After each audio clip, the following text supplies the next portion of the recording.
Esta es la segunda de 3 charlas que se me ha pedido que dé sobre el pensamiento económico del padre Membiel. Ya la introducción la hice a la mañana y allí sinteticé los principales conceptos económicos que bajara en su momento el padre Julio. En esta voy a concentrarme en las ideas del padre Membiel con respecto al capitalismo y por ende al capitalismo liberal, que es en realidad la forma arquetípica del liberalismo, del capitalismo moderno, ¿no? Como siempre, aclaro que yo sigo las ideas del padre Membiel, puedo glosarla, lo que es de mi cosecha, se los aclaro para que no se confundan. Aquellos que quieren profundizar este tema, acuérdense que el padre Membiel escribió 2 libros específicos sobre economía. Concepción católica Concepción católica de la economía en el año 1936, que es un libro que no se consigue prácticamente hoy en día, tanto así que yo creo que les comenté la anécdota. Lo presté a alguien, a un amigo, que a raíz de eso dejó de ser mi amigo, porque tenían interés en editarlo. Y después cambiaron los planes, se lo dieron a un editor y no se editó. Ese fue Concepción Católica de la Economía, año 1936. Pero luego, en el pasado 20 años, en el 53, el padre escribe Conceptos Fundamentales de Economía. Más concebido como manual, más concebido, más didáctico, más explicitado, pero también más moderado en sus expresiones. Por eso yo decía que muchas de las cosas hay que hacer un ensamble entre la posición dura del padre Membiel de lo que decía en el 36, que era muy cierto, y lo que luego planteó en forma moderada años más tarde. A ver, 2 conceptos que queden claros en bruto, en lo mínimo. Ahora no vamos a entrar en ese tema, pues estaríamos 2 días hablando. ¿Qué es capitalismo y qué es liberalismo? El capitalismo es un sistema económico sobre la base de la propiedad privada y el libre mercado. A esa sería la hipersíntesis de la concepción capitalista, ¿no? ¿Qué es la que rige actualmente? Con sus más, con sus menos, con sus virtudes y con sus defectos, ¿no? En cambio, el liberalismo es una ideología, o sistema ideológico, si le quieren llamar. Entonces hay una diferencia entre el sistema capitalista, que toca a la propiedad privada, a los métodos y a los conceptos de manejo de la realidad económico-financiera, y la ideología liberal. Hasta tal punto que en realidad podríamos decir que esto es una definición que yo ensayo sobre esta base, que el liberalismo es la ideología del capitalismo. Por eso las críticas y las críticas del padre Membiel y en general las críticas del pensamiento social católico tradicional han identificado ambas cosas, es decir, se parte de la base de críticas que no van contra el sistema capitalista en general, sino van contra el sistema capitalista liberal, es decir, el capitalismo interpretado a la luz de la doctrina liberal. Una breve sinopsis de la evolución del capitalismo, porque si no se entiende la naturaleza y origen del sistema capitalista que irrumpe en la edad moderna, desde la época del Renacimiento, es difícil entender después cuáles son las ideas eje que movieron ese proceso de cambio.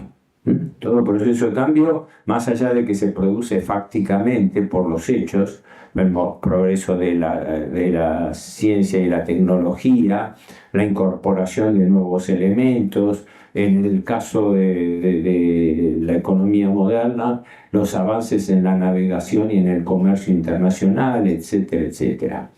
Pero, simultáneamente, hay una serie de ideas eje que van conformando cuál es la lógica, cuál es la mentalidad que inspira el sistema capitalista cómo va tomando forma y cómo al poco tiempo, desde las distintas experiencias, primero el mercantilismo, luego distintas variantes locales, se plasma hacia fines del siglo XVIII como sistema de pensamiento. Y entonces aparece el liberalismo como ideología.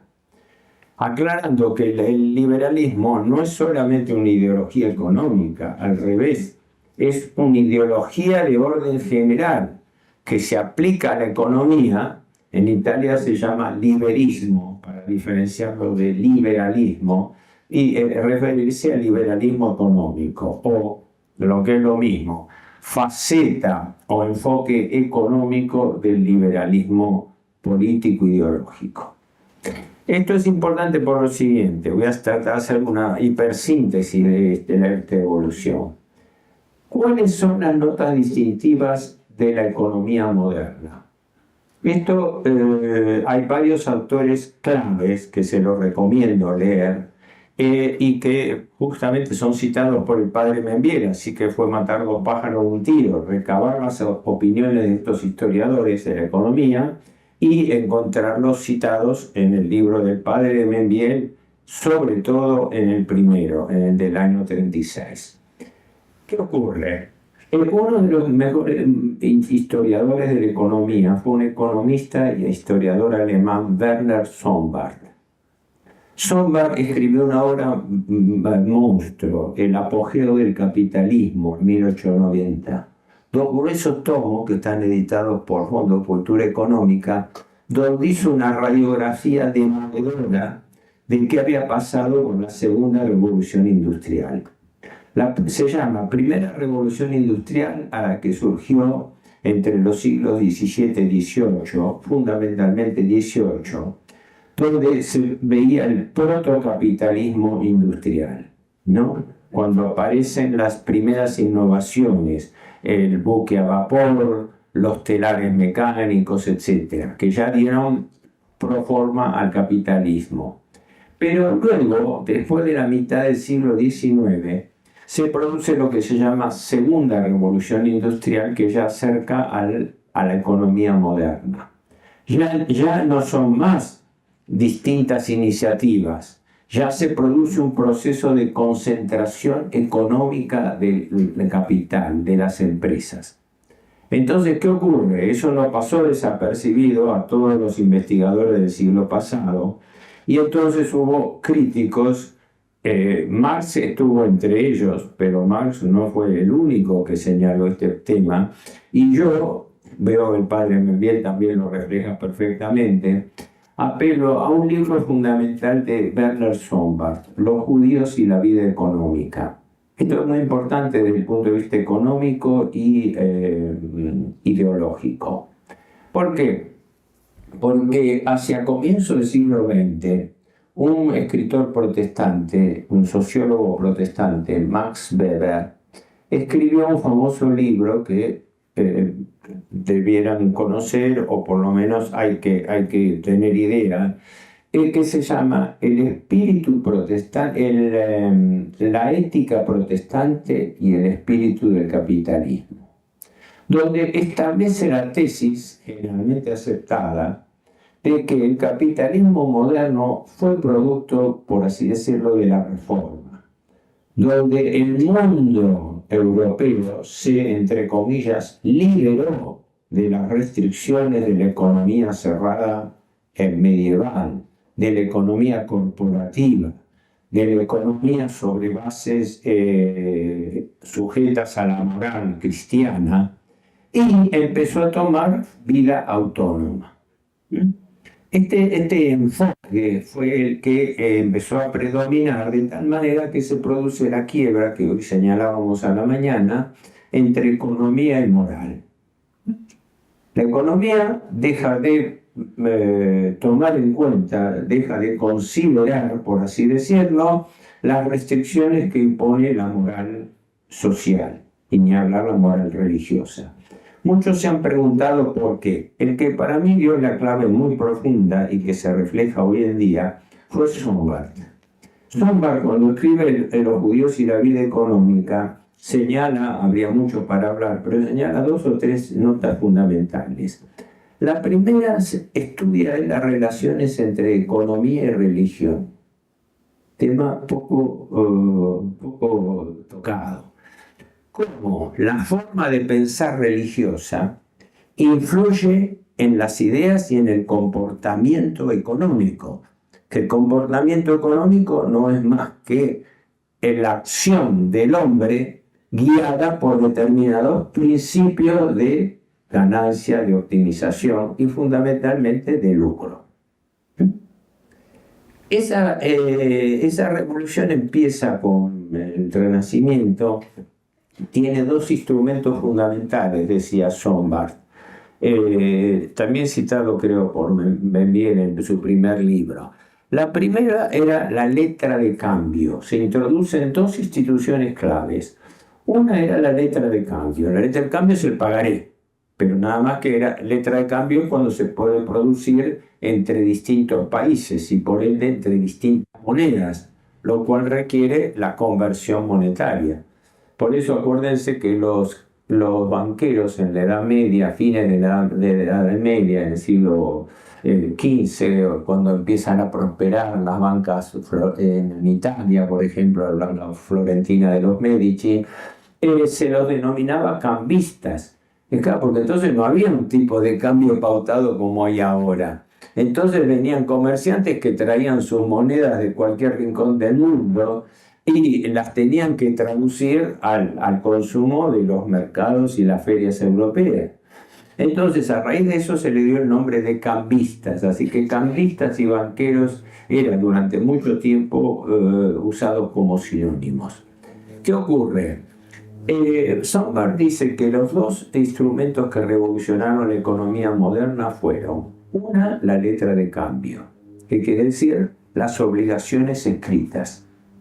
Yo firmo un pagaré, como lo firmo hoy en día, letra de cambio, y tiene una característica, es una obligación que puede no ser personalizada, puede ser endosada.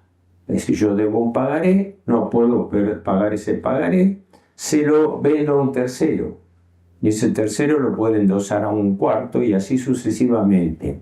En consecuencia, una obligación que es de carácter personalizado deviene una obligación de carácter objetivo. El que tenga el pagaré lo tiene que pagar, cualquiera sea la forma en que llegó a sus manos. ¿Me explico? Y la otra gran institución que se introduce con el Renacimiento, según Sombart, es la sociedad por acciones. Claro, en la Edad Media no se concebía ni con el concepto de empresa moderna. La economía medieval estaba considerada sobre bases corporativas. Las corporaciones de maestros, artesanos y aprendices formaban una integración, formaban una economía integrada. Pero el capitalismo moderno empieza a diferenciar entre lo que después iban a llamar dos clases sociales. La clase de los patrones, de los poseedores de capital, frente a la clase de los dependientes, de los asalariados, que viven de un salario que paga el patrón. Esto es un esquema general, esto no es ideológico, nada. Así fue como se dieron las cosas. Entonces, ¿qué ocurre? Esto está inspirado en una visión, una cosmovisión de la vida y de la economía. ¿Por qué? Porque cuando Max Weber, que era sociólogo, escribe su libro sobre las relaciones del protestantismo y el capitalismo, él sienta la base, hasta hoy aceptada, de que el origen formal e ideológico del capitalismo moderno fue el pensamiento protestante. ¿Por qué? Porque la Iglesia, durante la Edad Media y en general la sociedad medieval, consideraba despectivamente el comercio. Es decir, el comercio era una actividad necesaria, pero de una categoría inferior, ¿no? Me acuerdo que el padre Membiel me comentaba alguna vez diciendo, ponía la comparación de lo que ocurría en la vieja sociedad hindú, ¿no? Donde existía la clase de los guerreros, la clase de los sacerdotes, la clase de los comerciantes, la clase de la fuerza de trabajo, ¿no? Que ellos lo corporizaban como las funciones de un cuerpo humano. Los guerreros cumplían la función de los puños, de la defensa. El sacerdocio cumplía la función del racionamiento, de la impregnación de las ideas, ¿no? Y el padre me dice, fíjate, querido, porque él hablaba en términos así, coloquiales, ¿no?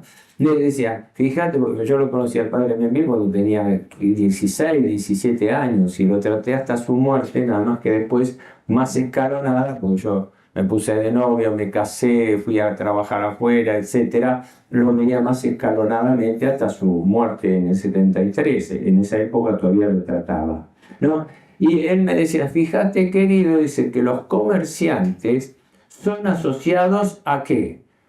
Al cuerpo humano, al estómago, es decir, a la parte, digamos, más material o digestiva o también excretoria de la actividad del hombre, ¿no? Hablando él con paciente, poniendo una comparación al respecto.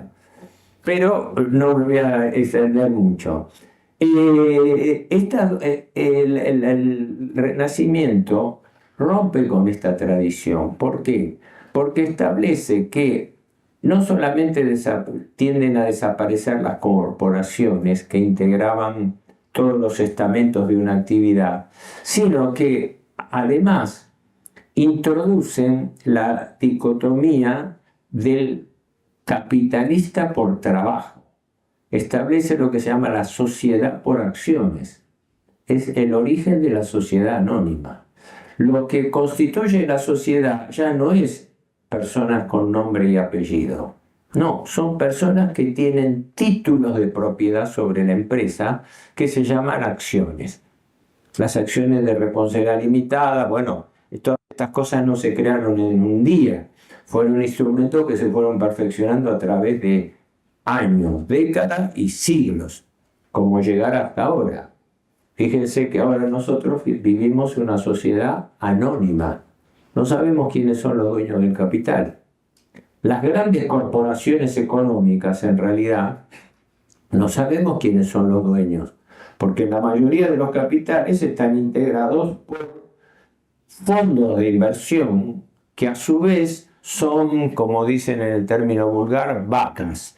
En lugar de ser aportes individuales de Juan Pérez, se reúnen 100 inversionistas, 100 personas que tienen plata, no importa de dónde sacaron la plata, pero esas 100 personas constituyen un fondo de inversión y entonces un operador, un manager de un fondo de inversión, como el famoso Soros, como la gente del estudio Templeton, PIMCO y todos los fondos de inversión que vemos, son en realidad administraciones de fondos de dinero que ponen gente anónima. No sabemos quién controla la economía. Como también les señalé, no sabemos quiénes son los acreedores de nuestra deuda externa.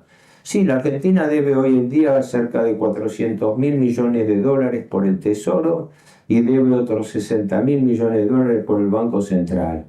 ¿Ustedes saben a quién con nombre y apellido se lo debemos? No.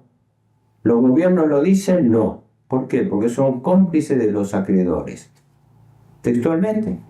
Porque yo he estado por el acceso a la documentación pública, además yo me estrellé contra eso, pidiendo infructuosamente que el Ministerio de Economía dé a conocer un censo de acreedores, porque si no estamos pagando miles de millones de dólares de intereses a acreedores ignotos.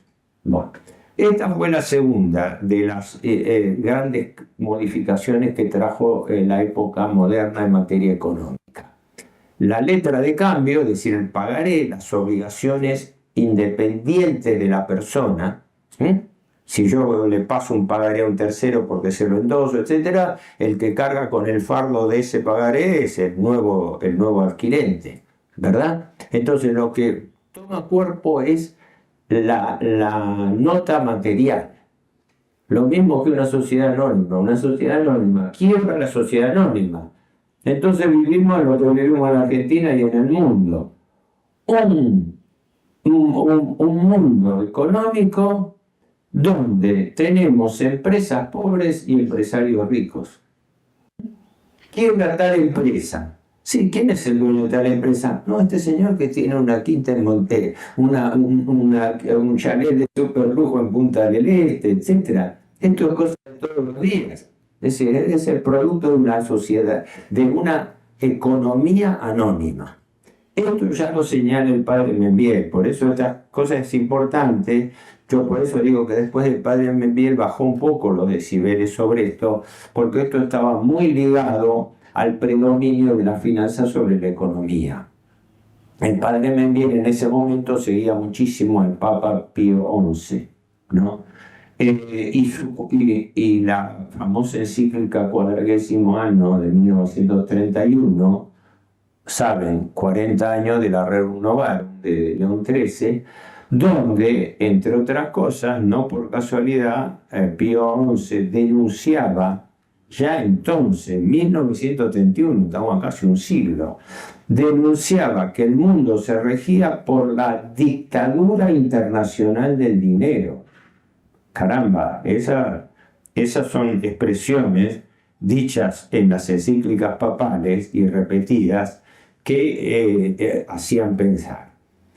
Fíjense ustedes cómo se introducen gradualmente medidas que van desarticulando toda la lógica de la economía, no solamente medieval, sino de la economía lógica.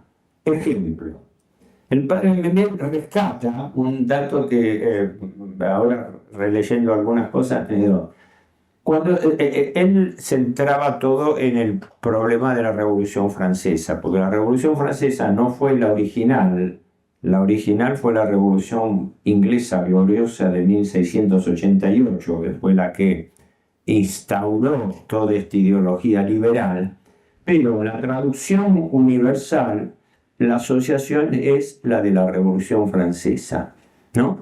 Que trae el triunfo de la burguesía y trae ese desplazamiento que también señalaba el padre Membiel, donde la burguesía termina desplazando a la monarquía y en forma cruenta, ¿no? En forma cruenta, con muerte, guillotina, para exterminar el poder de una clase política dirigente, ¿no? Una de las primeras leyes que dicta la Asamblea Constituyente Francesa, el mismo año de la Revolución, 1789, ¿saben cuál fue? Derogar la ley que prohibía el préstamo a interés. Porque el préstamo a interés siempre estuvo impugnado como un revulsivo de la actividad productiva, de la actividad económica, ¿no? Y el padre Membiel señalaba muy bien, no es casual que una de las primeras leyes que se apresura a votar la Revolución Francesa es la eliminación de la prohibición del préstamo a interés. Detalle. 2 años después, en 1791, la misma Revolución Francesa dicta la ley de Chapelier. La ley de Chapelier prohibía los gremios que habían regido en la Edad Media.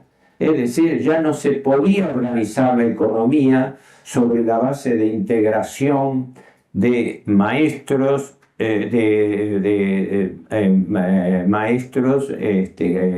compañeros y aprendices. Quiere decir que esto le estaba dando forma ideológica al capitalismo. Ya el capitalismo no era una situación de hecho, que tendía a convertirse cada vez más en un sistema de pensamiento impuesto, que va avanzando hasta nuestros días. Por eso la gran tragedia de nuestros días, digo yo, es que esto no solamente ha avanzado en los medios intelectuales, sino que ahora se ha llegado a otro estadio, al estadio de que la opinión pública está siendo impregnada de estas ideas. Ya estas ideas son asumidas como naturales, como espontáneas, como parte de eso. Es decir, como yo hablo a veces me interesa detenerme a hablar con colegas jóvenes. Yo egresé de Económicas en 1964 y encontrarme ahora con profesionales jóvenes que muchos de ellos con mucha soberbia, ¿no? Tienen muchas herramientas técnicas, tecnológicas, matemáticas, etcétera, muy precisas, pero no tienen conceptos. No tienen conceptos. Me he encontrado con profesionales de ciencias económicas que no tienen idea de cómo funciona la deuda pública. Entonces yo me pregunto, pero como un profesional en ciencias económicas no tiene que tener grabada la idea de una deuda pública, que es el condicionante total y absoluto de todo lo que ocurre en la economía.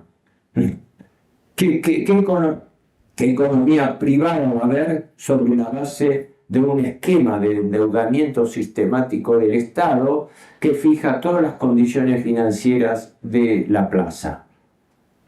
Tipo de cambio, tasa de interés, valor de la moneda, sistema bancario, todos corresponden a la famosa dicotomía contrapuesta entre finanzas y economía, que yo le he tratado acá otras veces. Simplemente la gente identifica economía y finanzas y son dos mundos diferentes. La economía es el mundo de la economía física o real, de la producción de bienes y servicios. Se ocupa de los problemas de la inversión, de la producción, de la comercialización de esos bienes. La finanza no, la finanza se ocupa del negocio especulativo del dinero libre. Es decir, ¿qué arbitraje me deja más ganancia a mí? Si el tipo de cambio o la tasa de interés. Si comprar títulos en bolsa o invertirlos en una actividad productiva.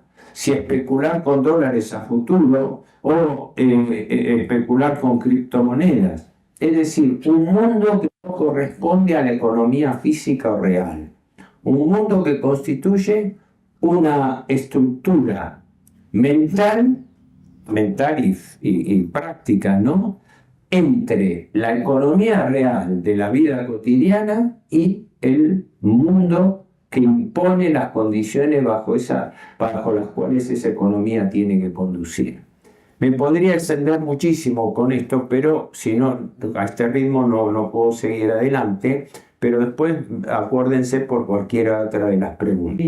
El capitalismo moderno tiende, atendido y ha consolidado algunas características centrales que el padre Membiel lo rescataba, primero por su propia anticipación de ideas y después tomando también ideas del Papa Pío XII, que el Papa Pío XII, sobre todo en las postrimerías de la guerra, desde el 44 al 48, emitió una serie de documentos que él los refleja muy bien en su libro sobre concepto de economía, donde señala cuáles son las características de esa economía moderna que estaba creciendo, porque ahora la ciencia y la tecnología permitían que la economía se maneje a niveles de economía de escala altísimos. Ya no era la producción artesanal, ya era la producción en serie. Lo que Henry Ford llamó economía de la cantidad. Hoy en día llamamos economía de escala. Economías que exceden las necesidades, ¿no? Y exceden las necesidades por una patología insoluble para el capitalismo, la tendencia a la sobreproducción. Esto es un fenómeno estudiado por el socialismo del siglo XVIII y no solamente por Marx. Es decir, la patología del capitalismo es que el capitalismo, para optimizar las economías de escala, se llama economía de escala porque, claro, si yo, en lugar de producir 10.000 unidades de algo, autos, por ejemplo, produzco 100.000, puedo abaratar un poco el costo promedio porque la cantidad me permite ganar en volumen, a diferencia de lo que es el trabajo individual artesanal. Entonces, ¿qué ocurre? La primera característica de la economía de mercado moderna es la tendencia a la concentración del capital cada vez en menos manos. Esta formulación es de Marx. Pero Marx no hacía sino recoger el pensamiento socialista creo que les comenté, no sé si ayer o hablando con quién, que el profesor Marcelo Lascano, que le preludia el libro al padre Membiel, un hombre de línea católica, un hombre muy mayor a quien ahora hace tiempo no lo veo, él me decía una vez, dice, sí, dice Héctor, dice Juliano, dice, trabajamos para las estadísticas, nos movemos con grandes números de Producto Bruto, de índice de demanda, de coeficientes, etcétera, pero como lo estamos viendo, cerca de la mitad de la población está debajo del nivel de pobreza. Entonces, ¿qué pasa? El socialismo del siglo XIX, y no solamente el socialismo marxista, empezó a descubrir la perversidad de un manejo dentro del capitalismo que a la vez que producía una mayor proporción de producción y ganancia, tendía a concentrar el poder en manos cada vez menores y paralelamente a producir pobreza. De ahí que después, como vamos a ver mañana, Marx, sutil y perversamente, ve esa beta del capitalismo diciendo, caramba, esta desigual distribución de pobreza genera ejércitos de pobres. Entonces, esta es la oportunidad para que si los pobres toman conciencia política, se rebelen contra los patrones y cambien la estructura a través de la lucha social, cosa que vamos a ver mañana. Pero, para redondear esto, primera economía, el padre Membiel llama esto muy bien economía invertida. Economía invertida es decir, cuando la economía no cumple los cánones lógicos que debiera cumplir. La primera era esta, la economía de mercado con la tendencia a la concentración. Y este problema de que el capitalismo no puede superar su tendencia a la sobreproducción, porque la capacidad científica y tecnológica hace que cada vez se produzca más. Al producirse más, hay que colocar esa producción. Y en consecuencia hay que inducir a lo que vivimos, a una sociedad de consumo. Es decir, una sociedad donde lo que prime no es la necesidad del producto, sino la fuerza de penetración que tiene la parte empresaria sobre el común de la gente. ¿Cuál es el agente que sirve para aumentar artificialmente la demanda de los productos, aunque no sean necesarios? La publicidad. Un estudioso italiano, Napoleoni de apellido, escribió un grueso tomo así sobre economía moderna, son más de 1000 páginas, ¿no? Y a mí me llamó la atención que cuando él habla de la economía del mercado hace dos grandes diferenciaciones. Este hombre escribió en la década del 20, 30, ¿no? En época de economía fascista, decía economía con publicidad y economía sin publicidad. Caramba, es importantísimo. ¿Por qué? Porque la publicidad, creo que lo he comentado, tiene una función, crear la necesidad. Y fíjense ustedes que la gran mayoría de los productos y servicios que se comercializan en el mercado son productos de la publicidad y que la inversión en publicidad es proporcionalmente mayor en la medida en que el producto sea más inútil. Es así, porque si el producto es útil no necesitan hacerle mucha propaganda. Yo no escuché, salvo por competencia de calidad, ¿no? Que alguien diga, coma pan, y la gente va a comer pan, no, o use tal vestimenta y todo. No. Pero si le vienen y le ponen de moda una moda estrafalaria, una moda donde las chicas y ahora también los varones compran pantalones rotos porque están de moda, ¿no? Una cosa, un absurdo así. Cuando proliferan por imitación o por publicidad, una regresión sociológica, el tatuaje. Es el día de hoy que no lo puedo entender, ¿no? Es decir, ¿qué significa el tatuaje? El tatuaje es una de las características sociológicas más primitivas de la humanidad. Y ahora está generalizado en pleno siglo XXI. Hay gente con todo el cuerpo tatuado. Espero no ofender a nadie acá y espero que nadie tenga esas inclinaciones, pero de todas maneras lo señalo como una característica de cómo va evolucionando el mercado. Entonces, a esto llamaba el padre Membiel la economía invertida. Primero, un mercado donde la concentración de la riqueza hace que las empresas, la oferta, avance sobre la demanda. La sobreproducción sobrecarga la oferta de mercado. Y para que esa oferta de mercado sea absorbida, hay que invertir más plata en publicidad para crear la necesidad de que la gente compre esos productos, ¿no? Estas cosas ya las venía denunciando en parte la Quadragesimo Anno. El padre Membiel la recoge, no nos olvidemos que él escribe en el 36, la encíclica era del 31, así que él estaba dando publicidad a esto. La segunda característica de la economía invertida es la de que la economía, al guiarse por criterios de mercado, tiende siempre a aumentar el costo de la vida innecesario. Hoy en día, fíjense ustedes, cuando alguien hace su economía individual, que una gran parte, a veces la mayoría, de los principales gastos son producto no de la necesidad, sino de la búsqueda de comodidad de vida, ¿no? Lo estamos viendo continuamente. Mientras hay un país donde un segmento está debajo del nivel de la pobreza, otra gran parte del país está batiendo récord en lugares de vacaciones para distracción colectiva, etc. No digo que esté mal en sí mismo, pero señala una dicotomía en la sociedad donde el capitalismo va generando cada vez más desigualdad y por ende más pobreza y de subdesarrollo. Por eso tenemos un mundo donde sobran los capitales financieros y cada vez hay más pobreza y más hambre en el mundo. Algo anda mal en la estructura de la economía.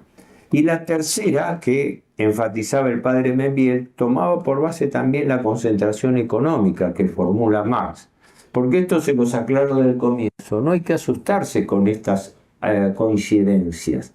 Porque Marx recogía, como tantos socialistas, realidades de la época. En lo que diferían con el pensamiento cristiano era en las interpretaciones de esos hechos, pero no en el hecho en sí mismo. Lo que fue la revolución industrial en Inglaterra es patético, sobre la base de explotación de trabajadores sin jornada de trabajo masivo de mujeres y chicos de 9, 10 años que eran utilizados. O sea, todo eso es producto del capitalismo. Un capitalismo cuya estructura mental, ideológica, estaba bajada a través del pensamiento liberal. El pensamiento liberal, como hemos visto, tiene una idea eje, la idea eje del lucro, la búsqueda de la ganancia y por ende el pecado de avaricia. Que algunos lo utilicen en forma controlada son los menos. Hoy en día los poderes financieros buscan la ganancia ilimitada. No hay competencia, no hay freno, no hay límite a la avidez de ganancia. ¿Por qué? Porque a su vez la avidez de ganancia es la avidez de poder. Existe una correlación entre el poder económico y el poder político, económico y social. Así funciona el mundo. Este es el mundo en que nos tocó vivir. Por eso yo siempre reflexiono esto, que el desafío que esto implica para la nueva evangelización cristiana, porque las condiciones del mundo han cambiado. Y hoy en día no nos basta rescatar principios evangélicos. Tenemos que tener la capacidad para adaptar esos principios evangélicos al mundo en que vivimos. Ahora lo vamos a ver cuando hablemos del interés. Pero trato de ir brevemente. La cantidad de autores que han transitado en esto son muy grandes, pero definamos en pocas palabras cuáles son las ideas eje que rigen el liberalismo económico. En primer lugar, la característica central del individualismo, que es una característica directamente no solamente no cristiana, sino anticristiana. Y esto lo señala muy bien el padre Membiel. El egoísmo, el individualismo. El pecado del liberalismo es el individualismo. El mundo es tomado como extrapolación del individuo. La sociedad, según el individualismo liberal, es la suma de individuos. Y es al revés. Lo decía muy bien el profesor de Mayer, que era sociólogo, ¿no? Dice, hay un error. Dice, se entiende que la sociedad es la suma de individuos que se organiza espontáneamente y explica. El individuo explica a la sociedad por su asociación. Y es al revés, la sociedad explica al hombre, el conjunto explica al individuo, la comunidad explica el rol del hombre.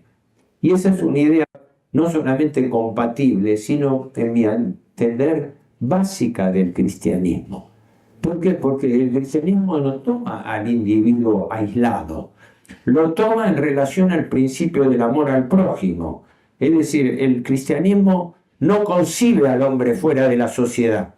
Al revés, lo toma dentro de la sociedad y le fija las características de caridad con las cuales se tiene que comportar. Y se lo hace a nivel político, a nivel económico, a nivel social, espiritual. ¿Me explico? Es una forma de razonamiento inversa. Una toma por base el individuo y lo proyecta a la sociedad. Bueno, el egoísmo individual manda.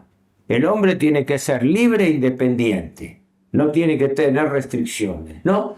Y gracias, como decía Adam Smith, gracias a ese egoísmo individual se va a producir idílicamente, se va a producir el orden social. ¿Por qué? Porque la suma, se decía él, la suma de egoísmos individuales, como si la dirigiera una mano invisible, tienden a converger en beneficio del hombre. Bueno, para mí eso fue siempre una expresión lírica. Nadie dijo ni demostró empíricamente que la suma de egoísmos individuales lleva al bien común. No, lleva al bien del individuo que especula. Que otros vivan, como se utiliza decir ahora, del derrame. Ahora está de moda hablar del derrame del bienestar económico, que por otra parte es falso, porque quien usó la palabra primera, me confundo con Stiglitz, pero no, fue otro autor norteamericano, estableció la teoría del goteo. Fíjense la diferencia. Llaman teoría del derrame, como es la influencia psicológica, ¿no? El derrame, no, crecen las empresas y eso se derrama sobre la sociedad. No, este autor, que no me acuerdo, no quiero aclarar que fue Miller o uno de los economistas modernos, creo que fue un premio Nobel, cuando lo formuló y se tradujo del inglés, la traducción es la teoría del goteo. Es decir, como quien dice, el goteo que cae a los sectores menos protegidos con la ganancia capitalista. Entonces, la idea de individualismo, por definición, está contradicha contra la idea del bien común. Porque el individuo, tal como lo reconoce el liberalismo, no busca el bien común, busca el bien individual. Y lo busca, como lo dice Adam Smith, lo busca por egoísmo, porque da por naturaleza que el hombre busca su beneficio independientemente del perjuicio que le cause a los demás. Entonces, por eso la diferencia que yo señalaba entre, que eso lo menciona el padre Membiel, entre equilibrio y armonía, no es lo mismo. El precio de equilibrio de mercado, como decíamos hoy a la mañana, por conjunción de oferta y demanda, no es necesariamente el precio justo que determina la Iglesia cuando habla de la estructura de costos más un margen lógico y razonable de ganancia. No es así, son dos concepciones distintas. De la misma manera, el predominio que de eso surge de la idea materialista. El liberalismo es, desde el punto de vista económico, una concepción materialista de la vida. Materialista de la vida, es decir, el bienestar individual. Y ahí es donde viene un tema muy profundo que hoy me preguntaban algo de eso. Avísenme cuando empiezo a limitar mi tiempo. Que es lo siguiente: el problema de la ganancia. ¿Por qué? Rothbard, cuando estudia la relación entre la religión y la economía, le imputa a Max Weber que Max Weber, cuando dijo que el capitalismo moderno era producto de la reforma protestante, tenía razón en cuanto a las ideas calvinistas, en cuanto a las ideas puritanas, de que la economía no tenía que ser vista peyorativamente como se veía en el oscurantismo, en supuesto oscurantismo medieval, como producto de la ganancia, sino que tenía que dejarse al hombre hacer sus negocios libremente, ¿no? Cuando el pensamiento económico liberal impone esta idea del predominio del individuo sobre la comunidad, aparte de generar la dialéctica entre capital y trabajo, toca un tema clave. ¿Cuál es la legitimidad de la ganancia? Rothbard decía que en realidad Max Weber y el protestantismo en general habían tomado las ideas de la Biblia hebrea, y que eso era lo que explicaba la mentalidad ideológica del capitalismo moderno, el capitalismo en su forma liberal. ¿Por qué? Porque en efecto, cuando uno lee el Antiguo Testamento y se filtran muchas moralejas de eso, el pensamiento judío arcaico y moderno concibe la ganancia como un don de Dios. Es decir, en la interpretación bíblica, la riqueza es interpretada como un don de Dios. Estas son ideas que han prosperado en el calvinismo. Calvino decía exactamente lo mismo. Es decir, la ganancia del individuo es el don de Dios, que por eso la teoría de la gracia que ellos tenían, de que la gracia individual independientemente del comportamiento del hombre. Y es lo que hoy en día, alguien que entiende del tema me decía, es la gran lucha de la Iglesia, bajo el Papa Francisco, pero ya viene de antes, de que el gran fantasma del economicismo moderno es el neopentecostalismo. Le explico porque la palabra parece compleja. La iglesia pentecostal es una iglesia que prosperó como todas estas variantes de reformas protestantes en Estados Unidos. Pero desde el año 49, 48, 49 surgió un mentor de la iglesia que se separó y llevó adelante las ideas de neopentecostalismo. ¿Cuál es la idea central del neopentecostalismo? Que ahora está expandiéndose como una mancha de aceite por todo el mundo y en particular por toda Iberoamérica. Por eso prospera tanto en Brasil. La idea del neopentecostalismo es la vieja idea hebraica de que la riqueza es un bien dado por Dios. Y que entonces el capitalismo es perfectamente compatible con el cristianismo y hasta es casi un fin del cristianismo. Que el dinero da la felicidad, que la riqueza económica produce es producto de esa ventaja divina, digámoslo así. Ojo, que nada de esto que estoy diciendo son cosas que son solamente de Giuliano. Estoy mencionando este tema porque ya Rothbard lo advertía hace 100 años. Y es el día de hoy de que en lugar de haber aprendido de Rothbard estamos haciendo exactamente lo contrario. Y por eso el padre Membiel cita a Rothbard y cita a otros autores, y sobre todo cita a los autores social cristianos, que fueron los que le dieron las bases escritas incluso a la encíclica Rerum Novarum de León XIII, lo que se llamó la Convención del Castillo de Theiss en Alemania, o de Theiss, que fue un castillo en Alemania, un castillo medieval donde se reunieron unos 10, 12 teólogos o entendidos para alcanzarle al Papa Pecci, al Papa León XIII, los borradores de lo que después iba a ser la Rerum Novarum.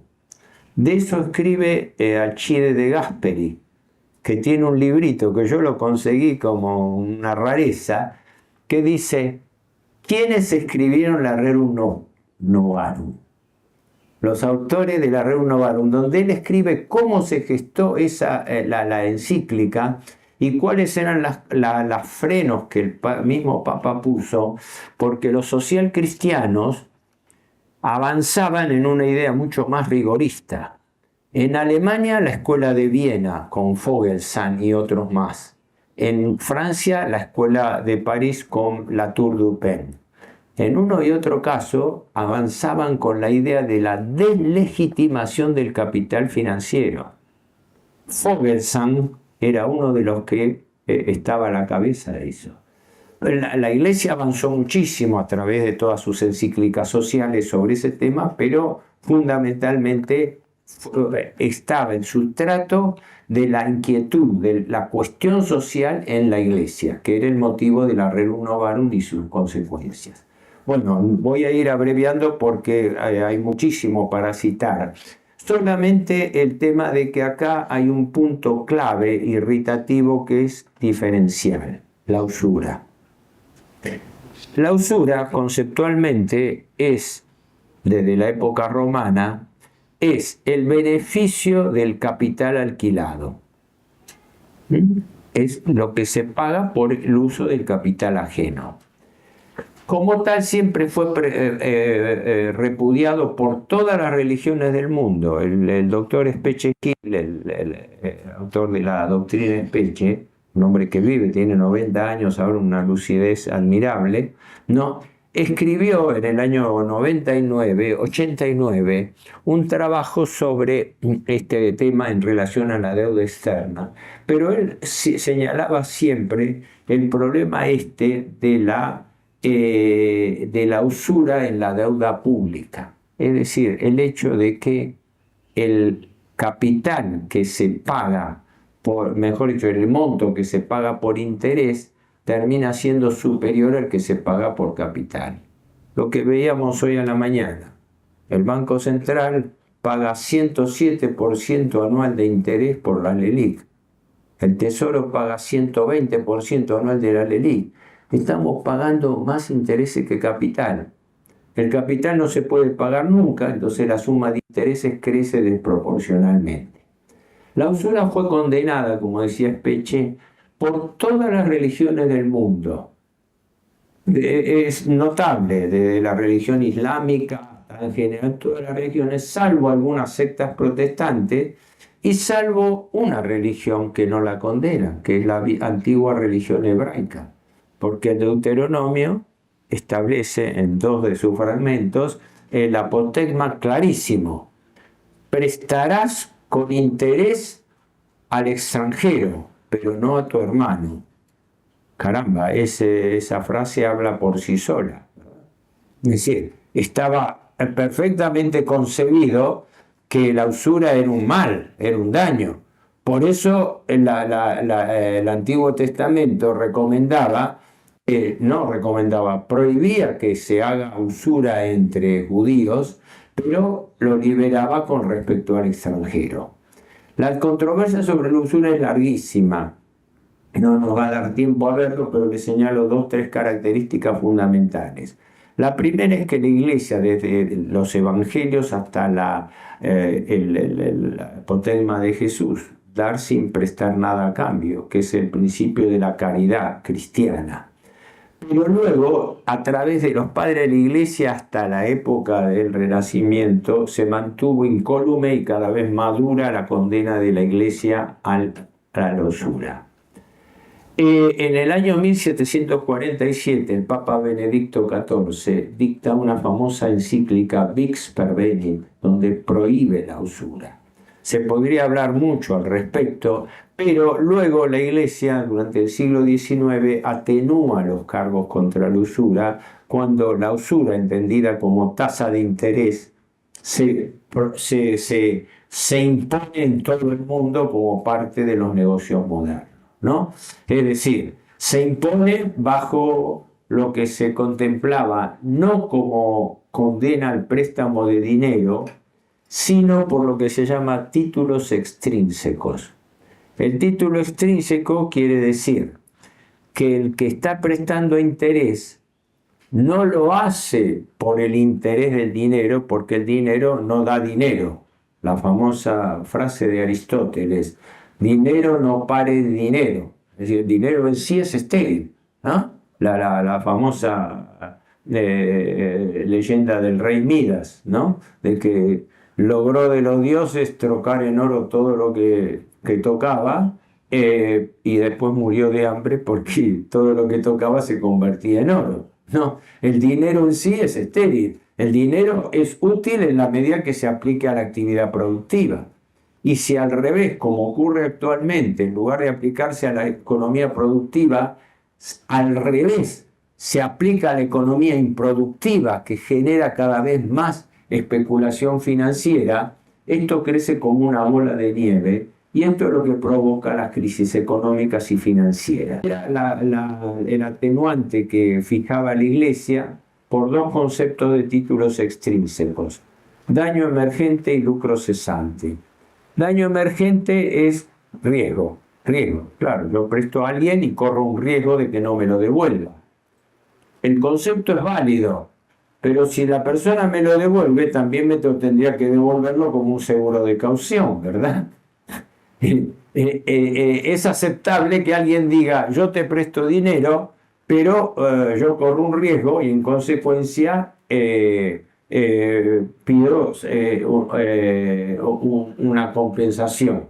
Pero cuando el deudor devuelve en tiempo y forma su deuda, el acreedor debiera devolverle eso como una caución innecesaria. Le retuvo el dinero para algo que no va. Padre, dígame si me estoy pasando. Ya estamos. ¿Cómo? Ya estamos, pero siga, pero Bueno, voy a tratar de ir redondeando entonces, porque estas cosas va. Quería no omitir el tema del interés, porque es un tema clave entre esta famosa dicotomía perversa entre economía y finanzas. Estas son las grandes diferencias entre la economía física o real y la economía financiera. Esto ya lo anticipaba el padre Membiel, que en el primero, sobre todo, en la concepción católica de la economía, da con todo con respecto a todas las perversidades que derivan del préstamo a interés. Quizás no llegue, ahora no vamos a llegar a tiempo, voy a tratar de incluirlo mañana, porque el padre Membiel, frente a todo este panorama perverso, hace también la positiva, hace una propuesta de cómo el orden social cristiano puede revertir esta distorsión en la concepción del capitalismo liberal. Y lo ve a través de la restauración de un orden social cristiano de base corporativa, de base integrativa, donde el capital no sea producto de explotación de trabajo, sino producto de la asociación.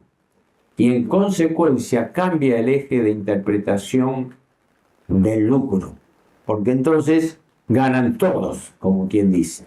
Esta es la idea que desarrolla el padre Membiel en sus dos libros, en todo, también en la dialéctica comunista. Y eso lo hace basado en la famosa ley de reciprocidad en los cambios, diciendo que si todos los sectores de la economía mantuvieran una paridad lógica en la rentabilidad que tienen, entonces se produciría un esquema de orden económico social cristiano equitativo, ¿no? Puede ser que me haya comido algunas cosas por razones de tiempo. Simplemente esto de que el padre Membiel no se limita a hacer un diagnóstico del problema, ¿no? Yo siempre digo que para analizar un problema hay que cumplir 3 etapas. Dos son conocidas. No hay propuesta sin diagnóstico. Entonces el padre Membiel acá diagnostica los males del capitalismo, pero le agrega la característica en que tendría que funcionar el sistema cristiano sobre la base de criterios de caridad y sobre todo de subsidiariedad, donde los sectores más pudientes establezcan un sistema económico que se traslade a los sectores más pobres, pero no como planes sociales, como limosna, sino como forma de ayudar para que esos sectores crezcan. Uno de los que interpretó mejor eso fue Chesterton, porque Chesterton elaboró en la década del 30 o 40 la idea del distributismo, proponiendo de que en realidad, como la propiedad es inherente al hombre, ¿no? Es una forma de propender a que la propiedad se distribuya masivamente en forma proporcional entre todos los hombres. Bueno, no quiero abusar y si hay tiempo de preguntas las contesto, pero quería completar esto nada más. La doctrina social de la Iglesia no es ajena a este problema. Lo que pasa es que no se estudia. Una cosa es si no se estudia debidamente. Yo soy partidario hace años de que la Iglesia tendría que poner cada vez más énfasis en el nuevo problema financiero más que económico. Cosa que algo se está avanzando, aunque a mi juicio con mucha lentitud, pero que la gran fractura existe entre la economía físico-real y la economía financiera o especulativa, que es la que vivimos en nuestros días. Y que la contracara, el remedio, la confrontación de este sistema debiera ser la vuelta, como ya prematuramente lo propugnaba el padre Membiel, a un nuevo orden social cristiano de base corporativa, donde los intereses de patronos y trabajadores estuviesen vinculados entre sí.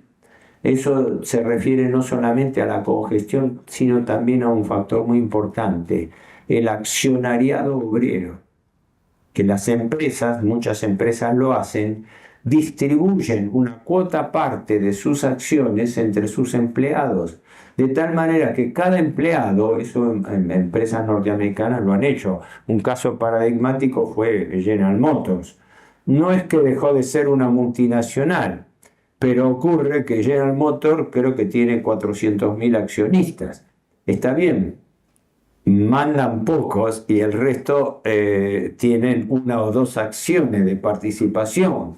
Pero que eso se responsabiliza al obrero en su doble condición, de que por un lado percibe un salario, pero paralelamente también es partícipe en una cuota parte de las ganancias de la empresa.